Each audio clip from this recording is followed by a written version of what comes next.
Do you want to turn an object from your photos into a custom sticker? Your Samsung Galaxy S26 Ultra lets you quickly clip an object from a photo and save it as a reusable sticker. Let me show you how. First, open the Gallery app. Then open a photo containing the object you want to turn into a sticker. Touch and hold the object. Your phone automatically detects and clip it from the background. From the pop-up menu, tap Save as Sticker.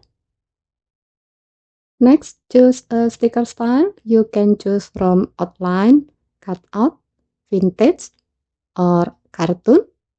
For this example, let's choose outline. Then tap Done. Your custom sticker has now been saved. Let's see how to use it. Open any app where the Samsung keyboard is available, such as WhatsApp.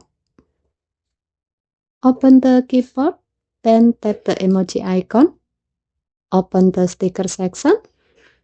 Here you will find the sticker you just created. Simply tap it to insert it into your message. And that's how you create and use custom sticker from your photos on the Samsung Galaxy S26 Ultra. Okay, thank you for watching. Please help to like and subscribe. Have a nice day.